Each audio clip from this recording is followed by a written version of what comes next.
আসসালামু আলাইকুম। কেমন আছেন সবাই? আশা করি সবাই অনেক ভালো আছেন। তো থাম্বনেল দেখে অবশ্যই আপনারা বুঝতে পেরেছেন আজকের ভিডিওটি কী। হ্যাঁ, আজকে HT07 এর আনবক্সিং ভিডিওটি নিয়ে হাজির হলাম। আমি অলরেডি এটি দারাজ থেকে অর্ডার করেছিলাম। আর যারা রিভিউ ভিডিওটি দেখেননি অবশ্যই অনুরোধ রইল ডেসক্রিপশন বক্স থেকে ভিডিওটি দেখে আসার। আর আই বাটনে অবশ্যই লিঙ্ক দেওয়া থাকবে। আপনারা চাইলে সেখান থেকেও দেখে নিতে পারেন। চলুন আনবক্সিং শুরু করা যাক।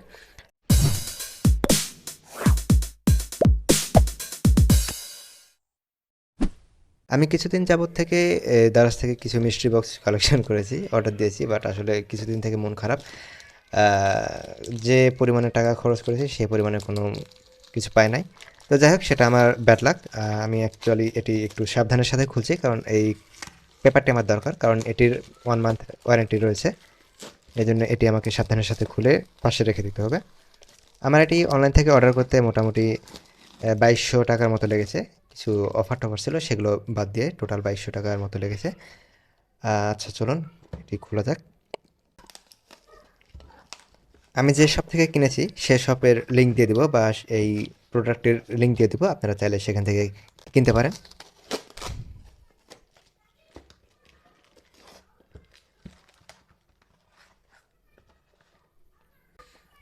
এটি হচ্ছে QCY Arcbuds HT07।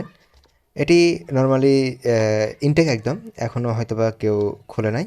আর যদিও খুলে থাকে সেটি অবশ্যই চেক করার জন্য খুলেছে। তো আমি এখন এটি একটু খুলি।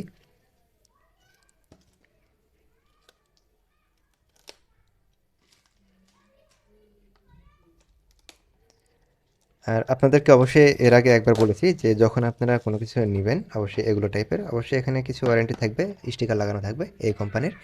আর এখানে একটি স্টিকার থাকে যেটা হচ্ছে এখানে ক্র্যাশ করলে পাবো। যেমন আমি দেখেন ক্র্যাশ করব, ক্র্যাশ করলে একটি কোড পাওয়া যাবে। এই কোড দিয়ে আপনারা চেক করে নিতে পারবেন যে এটি আসলে অরিজিনাল বা হচ্ছে ডুপ্লিকেট। তো এই যে কোডটা আপনারা দেখতে পাচ্ছেন। যখন আপনারা এই কিউআর কোড থেকে স্ক্যান করে আপনাদের ওয়েবসাইটে নিয়ে যাবে তখন আপনি নাম্বারটা বসালে আপনারা এটির অরিজিনাল প্রোডাক্ট কিনা সেটি আপনারা দেখতে পাবেন। তো এই তো এখন চলুন আমরা টোটালি আনবক্সিং করি। ও আচ্ছা, তার আগে আমি একটু দেখিয়ে দিই এটার পেছনে কি আছে, যদিও বা আমি এর আগেও দেখাইছি। নরমালি এটি হচ্ছে 10 মিটার পর্যন্ত ডিস্টেন্স মেকআপ করে এবং এটির চার্জিং ফুল হতে মোটামুটি 2 ঘন্টার মতো সময় লাগে। আর প্রতিটি ইয়ারবাড থেকে মোটামুটি আমরা 6 ঘন্টা থেকে 6.5 ঘন্টার মতো ব্যাকআপ পেয়ে থাকি। আর টোটাল কেস থেকে 30 ঘন্টা বা হচ্ছে নরমালি কম বেশি করে হচ্ছে 28 ঘন্টার মতো ব্যাকআপ পেয়ে থাকি। আর এখানে 400 মিলি অ্যাম্পিয়ার ব্যাটারি রয়েছে। 5 ভোল্টের অ্যাডাপ্টার দিয়ে এটি চার্জ দিতে হবে। অবশ্যই নর্মাল চার্জার দিয়ে চার্জ দেওয়ার চেষ্টা করবেন, যেমন হচ্ছে 5 ওয়াট বা 7.5 ওয়াট এরকম। ফাস্ট চার্জিং চার্জার দিয়ে চার্জ না দেওয়াটাই উত্তম। তো এটা হচ্ছে আমাদের QCY Arcbuds HT07 দেখতে পাচ্ছেন, একদম ইনটেক্ট জিনিস। আমার ভালো লেগেছে। আমি আসলে কয়েকদিন থেকে একটু ডিপ্রেশনে বলা যায় যে এত টাকা খরচ করতেছি আসলে কতটুকু ভালো জিনিস পাবো, একটু কনফিউশনের মধ্যে ছিলাম। তো এটি তো একদম হ্যান্ডি জিনিস। অলরেডি এর আগে একটি ভিডিও আপলোড করেছি, আপনারা ওখানে দেখেছেন। তো এই তো এটি। আর নিচে কি আছে আর একটু দেখে নিই। নিচে রয়েছে হচ্ছে কিছু 2 জোড়া এয়ার টিপস। আপনাদের যার যেটা কানের সাইজ সেই অনুপাতে আপনারা ইউজ করবেন। আর এখানে হচ্ছে একটি type C cable. Type C কেবলটি ছোটো, বাট আসলে এর চেয়ে বড় আহামরি খুব একটা দরকার পড়েও না। এগুলো একটু সাইডে রাখি। খুলে ফেললাম, এটিও খুলে ফেললাম এবং এই প্যাকেটটিও খুলে ফেললাম।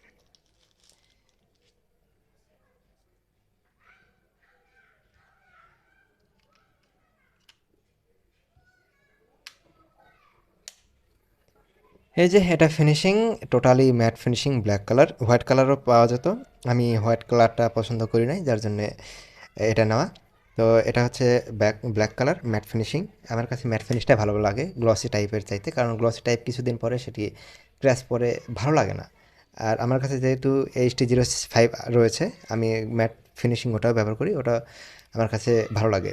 আর গ্লসি হলেও হয়তো বা এতদিনে সেটি একদম ক্র্যাশ পরে নষ্ট হয়ে যেত। তো যাই হোক এটা ফিনিশিংটা অনেক ভালো কোয়ালিটি, মোটামুটি HT05-এর মতোই। আর এটি একদম হ্যান্ডি, আপনাদেরকে বলে বোঝাতে পারবো না যে এটি এতটা হ্যান্ডি। তো এই যে এটি নরমালি যখন চার্জ হবে তখন হচ্ছে রেড কালার জ্বলে থাকবে এবং যখন আমি এটাকে আনপ্লাগ করব তখন এটিতে সাদা লাইট ব্লিঙ্ক করবে এবং হচ্ছে মোবাইলের সাথে কানেক্টিং জন্য এটি ব্লিঙ্ক করতে থাকবে। আর চার্জিংয়ের সময় এখানে লাইট জ্বলবে। HT05টা রেড লাইট ব্লিঙ্ক করতো না, জাস্ট রেড লাইটটা জ্বলে থাকতো, আর এটা হচ্ছে হোয়াইট লাইটটা ব্লিঙ্ক করে। ভালোই, খারাপ না। অনেক ভাই আমার কাছে কোশ্চেন করেছে, ভাই HT07 ভালো হবে না HT05 ভালো হবে, বা অ্যানাদার ব্র্যান্ডগুলো যেগুলো আছে সেগুলো ভালো হবে। আমি বলবো ভাই এক কথায় যে যদি 2000 থেকে 2200 টাকার মধ্যে কোনো প্রোডাক্ট নিতে মন চায় আপনাদের এয়ারপোর্ট টাইপের, তো অবশ্যই আপনারা এটা নেবেন। যদি আপনাদের এই ছোট ছোট এয়ারপোর্টগুলো পছন্দ হয় তবে এটা নেবেন। আর যদি আপনাদের মনে হয় যে না আমাদের বাজেটটা আরেকটু ভালো, একটু বেশি, এবং আমি হচ্ছে লম্বা টাইপের এই এয়ারপোর্টগুলো পছন্দ করি, দেন আপনারা এটা চুজ করবেন। এটির দাম নর্মালি এখন একটু বেশি, যেটা হচ্ছে 2500 থেকে 2600 টাকা, ক্ষেত্রে বিশেষে কম বেশি হতেই পারে, এটা বলা যাবে না।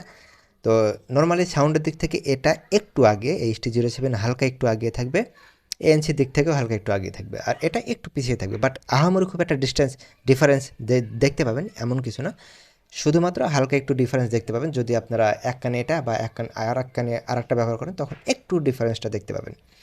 তো যদিও বা আহামরি খুব একটা ডিফারেন্স নাই, তারপর আমি বলবো যাদের বাজেটটা একটু হাই, 2500 থেকে 2600 টাকা, তারা অবশ্যই HT05-এর দিকে যাবেন, এবং যাদের বাজেটটা একটু লো তারা HT07-এর দিকে যাবেন। আর অবশ্যই ডিজাইনটা যার যার ম্যাটার করে, দুইটাই নর্মালি হাতে কমফোর্ট ফিল করে। আমার কাছে দুইটাই ভালো লাগে, এটি একটু ছোট।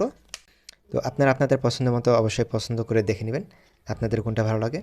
তো আজকে ভিডিও এই পর্যন্ত, আশা করি সবার ভিডিওটি ভালো লেগেছে। যদি ভিডিওটি ভালো লেগে থাকে অবশ্যই একটি লাইক দিবেন, কমেন্ট করবেন, আর আপনাদের সাপোর্ট আমার অবশ্যই জরুরি।